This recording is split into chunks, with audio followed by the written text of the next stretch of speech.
Hello everybody, Philippa Kelly here, Resident Dramaturg for the California Shakespeare Theater, and it's my pleasure to be able to talk to you about a little known play, Edward III.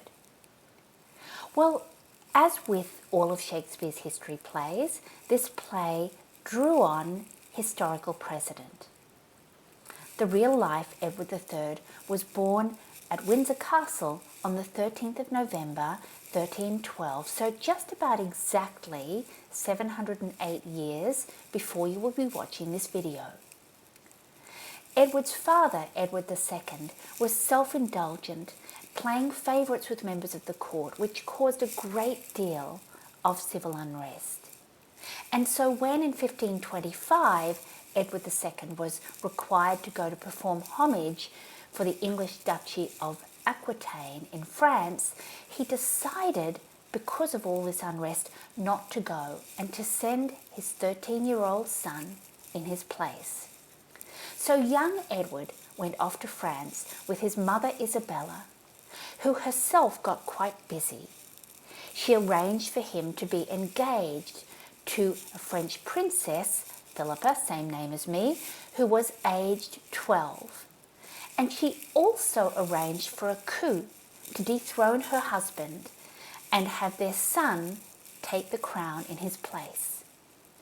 The French forces invaded England and defeated Edward easily, installing the now 15-year-old Prince Edward as King Edward III of England. He was meant to be King of France as well, but the French didn't want a king who was the inheritor of so much civil strife and who was only 15. But by the age of 25, Edward III decided to go to France to claim the lands that he felt to be rightfully his. So thus began the famous 100 Years' War. Edward III won consecutive battles in France and gained more and more French land, although as the 100 Years' War went on, France would regain almost all of that land back. This play is early Shakespeare, published anonymously in 1596, contemporaneous with plays like Richard III, Comedy of Errors, Romeo and Juliet. Thomas Kyd is widely believed to have co-authored it with Shakespeare.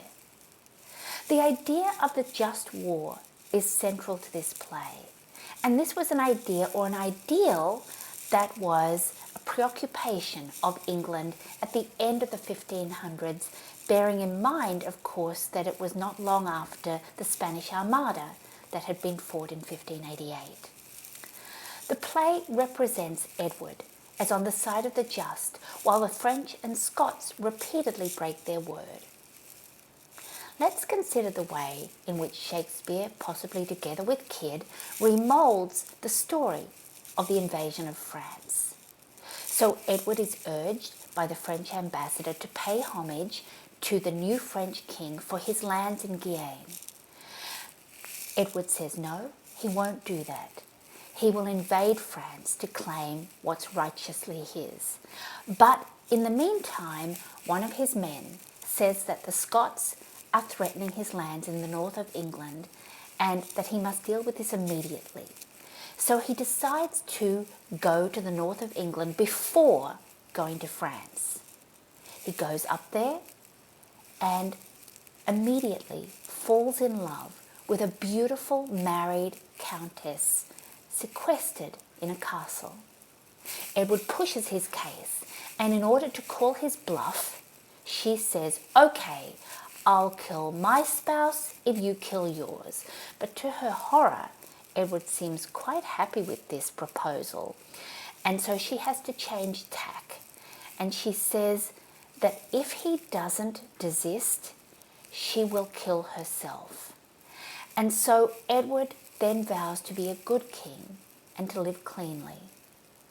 But in real life, according to the French chronicler, and bear in mind this was a French chronicler, so he may have been biased, but according to the French chronicler Jean le Bel, he actually brutally raped the countess, Labelle says of Edward, he took her and gagged her mouth so firmly that she could not cry out more than 2 or 3 times, and then he raped her so savagely that never was a woman so badly treated. The next day he left without saying a word and returned to London very disgusted with what he had done. Shakespeare's no stranger to the inclusion of the brutal in his plays.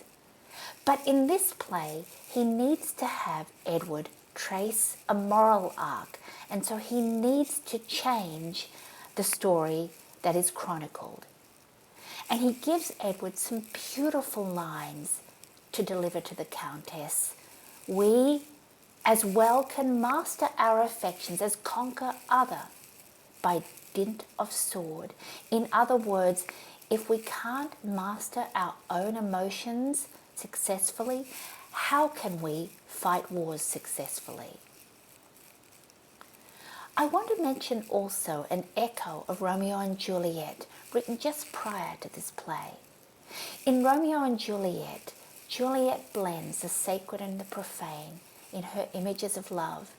If I profane with my unworthiest hand this holy shrine, the gentle fine is this, my lips, 2 blushing pilgrims ready stand, to smooth that rough touch with a gentle kiss.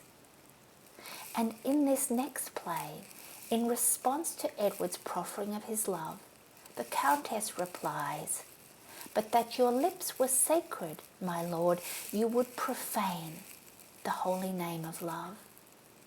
The idea of love mixing the sacred and the profane, of earthly love being perhaps the closest that we human beings come to experiencing the sacred, was a theme that Shakespeare would use again and again in his plays. And so now, everybody, I leave you to enjoy reading, or if you can get it, watching this wonderful play, Edward III. Thank you very much. And again, this is Philippa Kelly speaking to you from the California Shakespeare Theater.